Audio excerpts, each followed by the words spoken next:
کیا آپ کو لگتا ہے کہ نفس کے ساتھ لڑنا آسان ہے؟ ہاں آسان ہے.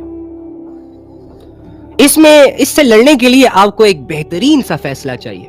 اللہ کا ایک اچھا خاصا پیور سنسیریٹی والا رشتہ چاہیے، تعلق چاہیے، اور ڈھیر سارا نالج چاہیے، اور اس کے علاوہ توکل چاہیے، بھروسہ چاہیے، اعتماد چاہیے، اور گرنے کے بعد تمہیں دوبارہ اٹھنا آنا چاہیے، اور تمہیں اپنے رب کی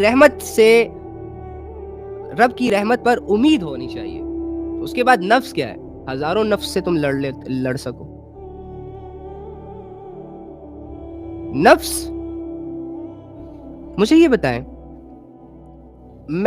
میرا جسم ٹھیک ہے، میرے اندر میری فیلنگز، میری سوچ، ہر چیز میرے سامنے ہے نا. نفس کوئی مجھے پیچھے سے تو اٹیک نہیں کرتا، ریالٹیز کوئی چھپا کے میرے سامنے تو نہیں آتا. نفس کو بیوقوف بنانے کے لیے کسی دوسرے کی مدد کی ضرورت تو نہیں ہوتی. جو کچھ چل رہا ہوتا ہے میرے اور نفس کے درمیان، سب کچھ میرے سامنے ہی ہوتا ہے نا. میں کب گرتا ہوں، میں کب ہارتا ہوں اپنے نفس سے؟ جب میرا نفس مجھ سے زیادہ طاقتور ہو. اور نفس کو طاقتور بناتا کون ہے؟ نفس کس کے ہاتھوں طاقتور بنتا ہے؟ میرے اعمال کے ذریعے سے. بار بار گناہ کر کے نفس کو میں وہ خوراک دے رہا ہوں کہ جس سے وہ موٹا ہو، تازہ ہو، ہٹا کٹا جانور بنے، اور پھر مجھے ایک ہی وار سے مجھے گرا دے. نفس کو پالنا میرے اختیار میں دیا گیا نا، میں تو نفس کے کنٹرول میں نہیں ہوں. تو وہ نفس جس کو تم گناہوں کی خوراک کھلا کر طاقتور بنا سکتے ہو، اس نفس کو تھوڑی سی لگام ڈال کر گرا نہیں سکتے، کمزور نہیں کر سکتے. وہی بات نا، والذین جاہدوا فینا لنہدینہم سبلنا. اللہ یہی تو چاہتا ہے کہ انسان سٹرگل کرے میرے لیے، ایفرٹ پٹ کرے، مشکل فیصلے کرے، امپاسبل کو پاسبل بنانے کے لیے نکل پڑے، مجاہدہ کرے. اور مجاہدہ کب ہوگا؟ جب آپ کا دشمن جو ہے وہ ویک ہوگا، یا آپ کا کوئی دشمن نہیں ہوگا. مجاہدہ سٹارٹ ہی تب ہوتا ہے جب آپ بے بس ہوتے ہو، جب آپ کے اندر طاقت نہیں ہوتی معاشرے سے لڑنے کی.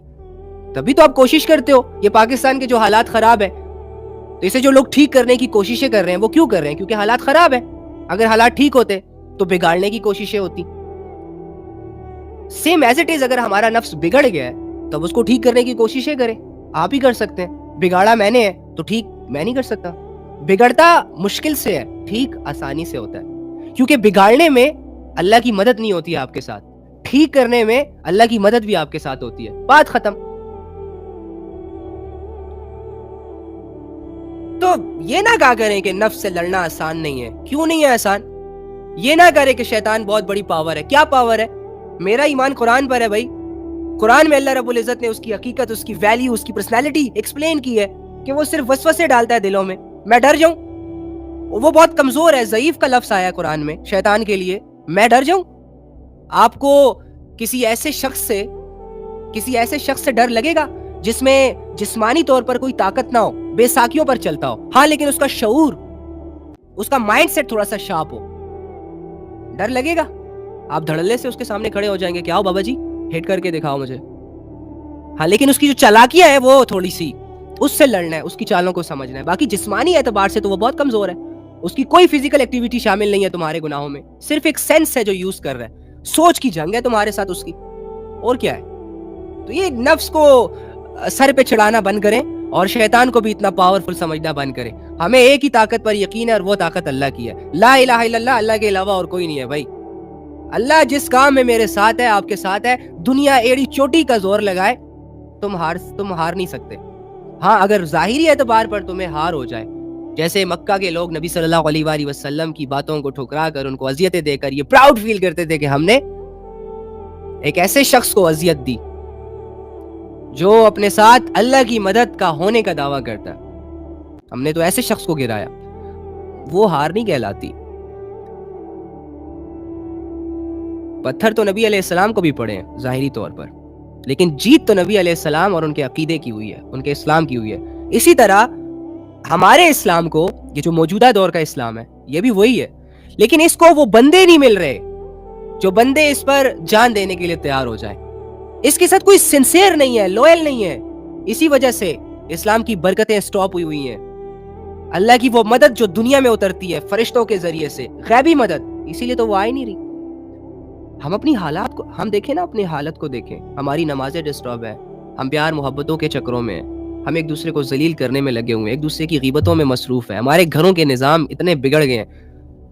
ساری عمر کیا کھانا ہے، کیسے کھانا ہے، کون سی ڈش پکانی ہے، کتنا کھانا ہے، آج یہ کھا لیتے ہیں، آج وہ کھا لیتے ہیں، یہ باتیں ہیں ہماری گری پڑی باتیں، جانوروں والی باتیں. تو اسلام کو وہ بندہ نہیں مل رہا کہ جس بندے کے اندر غیرت ہو، جس بندے کے اندر دنیا کا ڈر نہ ہو، خوف نہ ہو. جس دن ملا نا، تم اس دن دیکھو گے کہ وہ بندہ کیسے اپنے اسلام کو ریپرزینٹ کرتا ہے. جس دن اسلام کو ایسا کوئی امتی مل گیا نا، اس دن دیکھو کہ وہ ایک امتی اس پوری دنیا کی زمین کو ہلاتا ہے کہ نہیں ہلاتا. ہم خود اپنی کمزوریوں کے ساتھ لے کر خوش ہیں، جی رہے ہیں، گناہوں کو دن بہ دن نحوستوں میں منہ مار رہے ہیں اور کہہ رہے ہیں کہ اللہ کی مدد نہیں آ رہی، یہ ہو رہا ہے، وہ ہو رہا ہے. بھاڑ میں جائے یار یہ ساری دنیا اور یہ ساری سوچ. ہم خود ٹھیک نہیں ہیں. حالت تو اپنی حالت دیکھو نا. میں تو اپنی حالت سے پیچھے نہیں ہوں، مجھے تو میری حالت نظر آتی ہے. میری جو ریالٹی ہے وہ آپ سے چھپ سکتی ہے نا، مجھ سے تو نہیں چھپ سکتی. میری پہچان وہ نہیں ہے جو آپ کے سامنے ہے، آپ کی پہچان وہ نہیں ہے جو لوگوں کے سامنے. آپ کی اپنی پہچان تو تنہائیوں میں آتی ہے آپ کے سامنے. آپ پھر اس پہچان کو سامنے رکھ کر ذرا سوچو کہ کیا تم قابل ہو، کہ کیا واقعی تم ویسے ہو جیسے دنیا تمہیں سمجھ رہی ہے. ہم نے اپنے آپ سے ملنا ہی چھوڑ دیا ہے بھائی. ہم تو اپنے آپ سے بھاگتے ہیں، چہرے بدل بدل کر، دنیا کی لذتوں کے دیوانے. ہماری کیا حیثیت ہے؟ اگر یہ اللہ رسول کا نام نہ لیتے نا تو کوئی ہماری عزت ہی نہ کرتا. جانوروں سے بدتر عزت ہوتی ہے ہمارے اعمال کے باعث. یہ تو اللہ اور اس کے رسول کی نسبت نے لوگوں کو چمکایا ہوا ہے.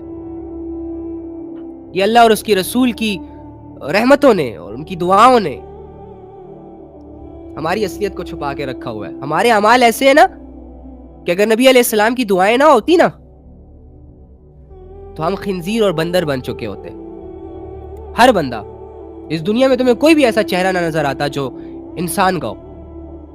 لیکن شکر کریں کہ اللہ رب العزت کی جو رحمت ہے نا وہ ہم پر ابھی تک قائم ہے، ہمیشہ رہے گی انشاءاللہ.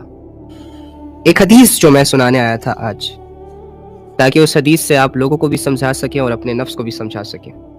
اور وہ حدیث ہے کہ تم میں سے کسی شخص کے لیے یہ بہتر ہے کہ اس کے سر میں لوہے کی کیل ٹھونک دی جائے بجائے اس کے کہ وہ کسی نامحرم کو ٹچ کرے، چھوئے. اگر اس حدیث کو گہرائیوں میں آپ سوچیں گے نا تو آپ کی روح کانپ جائے گی. یعنی نبی صلی اللہ علیہ وآلہ وسلم کی نظروں میں، اللہ رب العزت کی نظروں میں یہ کتنا سینسٹیو معاملہ ہے. نامحرم سے بات کرنا اور نامحرموں سے تعلقات کریٹ کرنا، اپنی ڈیزائرز کو غلط طریقوں سے پورا کرنا، ناجائز اور حرام تعلقات کو مینٹین رکھنا. اللہ نے تو کلیئرلی کہا ہوا ہے نا وَلَا تَقْرَبُوا الزِّنَا، کہ زنا کے قریب مت جاؤ. ان سورسز کو مت اپلائی کرو اپنی زندگی میں جو آپ کو زنا کے قریب لے جائیں. ان راستوں کو بھی نہ اختیار کرو جو آپ کو زنا کے قریب لے جائیں. اور ہر اس چیز سے دور ہو جاؤ جو آپ کو، ہر اس چیز کے قریب نہ جاؤ جو آپ کو زنا کے قریب لے جا سکتے ہیں. جیسے کہ شروع میں ایک لڑکا اور ایک لڑکی نمبر ایکسچینج کرتے ہیں، پھر ایک دوسرے سے بات ہوتی ہے، لیٹ نائٹ تک بات چلی جاتی ہے، پھر پرسنل انفارمیشن شیئر ہوتی ہیں، عادتاً بات کی جاتی ہے، ملا جاتا ہے، اور کرتے کرتے پتہ نہیں وہ کہاں سے کہاں چلے جاتے ہیں. ایٹ دی اینڈ 5 یا پھر 2-4 دنوں کے بعد ان سے وہ چیز سرزد ہو جاتی ہے جو شیطان چاہ رہا ہوتا ہے، اور وہ ایسا فیصلہ کر گزرتے ہیں جس سے ان کے ایمان کو اچھا خاصا ٹھیس پہنچتا ہے.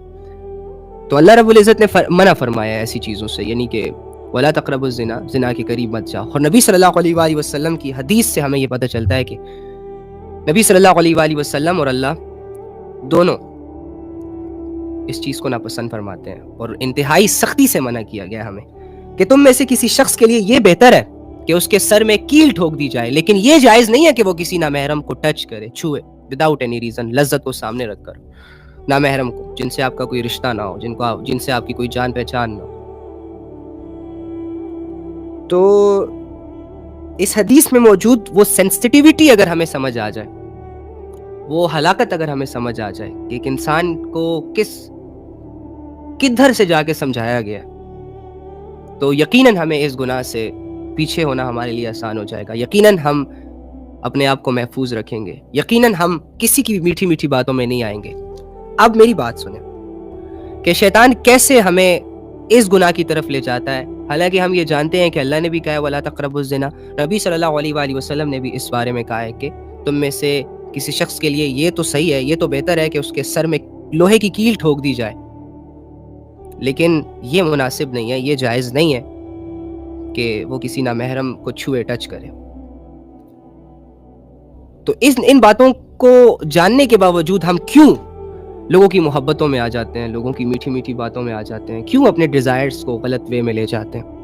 ایک آسان کام جسے نکاح کہا گیا، جسے شریعت کا حصہ کہا گیا، وہ ہمارے لیے مشکل ہو، جس میں اللہ کی مدد شامل، رسول اللہ صلی اللہ علیہ وآلہ وسلم کی دعائیں شامل، وہ ہمارے لیے مشکل ہو، نہ کر سکتے ہو، گھر والوں کی وجہ سے، اپنی وجہ سے، معاشرے کی وجہ سے، پیسے نہ ہونے کی وجہ سے، لیکن وہ کام جس سے اللہ اور اس کا رسول کلیئرلی منع کر رہا ہے، اللہ اور اس کے رسول کی نظروں میں جائز نہیں ہے، اور وہ بھی اتنا آسان نہیں ہے، مشکل ہے زنا کرنا، ایک دوسرے سے بات کرنا، کتنی چھپن چھپائی کھیلنی پڑتی ہے گھر والوں سے، معاشرے سے، کسی کی نظروں میں نہ آ جائے، کوئی دیکھ نہ لے، وغیرہ وغیرہ۔ اس کے باوجود وہ کام کر گزرتے ہیں جس سے اللہ اور اس کے رسول نے منع کیا، اور وہ کام نہیں کرتے جن کا انہوں نے حکم دیا ہوتا ہے۔ ریزن کیا ہے؟ فرسٹ آف آل، جب آپ کے اندر اللہ کی آیتوں کا اور نبی صلی اللہ علیہ وآلہ وسلم کی باتوں کا شعور نہ ہو، علم نہ ہو، آپ کو پتہ نہ ہو۔ اب جیسے کہ یہ دو، ایک حدیث اور ایک آیت، اگر آپ کو پتہ نہیں ہوگی تو ڈیفینیٹلی آپ شیطان کے وسوسے سے لڑ نہیں پائیں گے، آپ کے پاس کوئی اپنا اوپینین نہیں ہوگا جو آپ شیطان کے وسوسے کے سامنے رکھ سکیں۔ یہ اللہ کی آیتوں نے آپ کو شعور دیا، نبی صلی اللہ علیہ وآلہ وسلم کی حدیث نے آپ کو شعور دیا اور بتایا ہے، واضح کرنے کی کوشش کی گئی ہے، بلکہ واضح کیا ہے کہ زنا، اس کی طرف لے جانے والے اسباب، وہ راستے جو ہمیں زنا کی طرف لے جائے، unnecessary talks، ایک دوسرے سے بات کرنا، ایک دوسرے سے ڈیٹ، ایک دوسرے کو دیکھنا، ایک دوسرے کو سننا، ایک دوسرے سے ڈیٹ کرنا، یہ ساری چیزیں آپ کی تباہی ہیں۔ تو نبی صلی اللہ علیہ وآلہ وسلم کی باتوں سے ہمیں اتنا اچھا شعور ملتا ہے۔ جب یہ شعور نہیں ہوتا تبھی جا کے شیطان ایزیلی آتا ہے اور ایزی وے میں ہمیں گمراہ کر کے لے جاتا ہے۔ اسی لیے میں آپ کو کہتا ہوں کہ نالج گین کریں، اسی لیے میں آپ کو کہتا ہوں کہ اللہ اور اس کے رسول کے احکامات کو پڑھ لیں، باقی عمل نہ کرنا اور کرنا وہ بات کے فیصلے ہیں، لیکن جانے تو صحیح، پڑھے تو صحیح۔ بونوں کی طرح زندگی، ان ایجوکیٹڈ اور جاہلوں کی طرح زندگی نہ گزارے، کیونکہ علم وہ راستہ ہے جو جنت کے راستے کو آسان کرتا ہے۔ علم ایک روشنی ہے جو اندھیروں میں آپ کا ساتھ دیتی ہے۔ قرآن کی آیتیں آپ کو اندھیروں سے نکالیں گی۔ اللہ تعالیٰ جو قرآن کا ایک ترجمہ ہے آیت کا، سورہ حدید کا، کہ وہ اللہ ہی ہے جو اپنے بندوں پر هو الذی ينزل على عبده آیات بینات لیخرجکم من الظلمات الی النور، کہ وہ اللہ ہی ہے جو اپنے بندوں پر کھلی کھلی آیتیں نازل کرتا ہے، آسان باتیں، واضح، جس میں کوئی ڈاؤٹ نہ ہو، جو حقیقت پر مبنی باتوں کو نازل کرتا ہے، ان کو بتاتا ہے، ان تک پہنچاتا ہے۔ کیوں؟ تاکہ وہ ان کو ظلمات، اندھیروں سے نکال کر روشنیوں میں لے آئے، شیطانی وسوسوں سے نکال کر روحانیت میں لے آئے، کنفیوژنس میں نکال کر دنیا کے سکوپ اور ڈاؤٹس، اسپیشلی وہ سکوپ جو انسان کو جہنم کی طرف لے جاتے ہیں، ان سکوپ سے بچا کر آخرت کے یقین کی طرف لے آئے۔ تو اللہ اور اس کے رسول پر یقین کریں، آپ کی زندگی بہت اچھی گزرے گی۔ اللہ اور اس کے رسول کی بات مانیں، انشاءاللہ آپ کی آگے کی زندگی ضائع ہونے سے بچ جائے گی۔ اب تک کی زندگی اگر وہ ضائع ہوئی ہے نا، تو وہ اسی لیے ہوئی ہے کہ آپ کی زندگی میں اللہ ویسے نہیں تھا جیسے کہ ہونا چاہیے۔ آپ نے اللہ کی اس طرح بات نہیں مانی ہوگی جس طرح کے ماننے کا حق ہے۔ آج کے بعد اب اللہ کی بات مانیں، پھر دیکھیں 2 سال کے بعد اگر کوئی آپ سے یہ سوال کرے گا نا کہ تم 2 سالوں سے اللہ رب العزت کی بات مان رہے ہو، کیا فائدہ ہوا تمہیں، تو تمہارا ضمیر تمہیں اندر سے سیٹسفائیڈ کر کے یہ آنسر دے گا کہ نو، ان کی نظروں میں تو بھولا ہے، ان کی نظروں میں تو پاگل ہے، مجنون ہے، لیکن تو نے 2 سال جو اللہ کے ساتھ گزارے وہ تیری جیت ہے۔ ان لمحوں کو تو یہ نہیں کہہ سکتا کہ یہ لمحے، یہ دن، یہ رات ضائع ہو چکے۔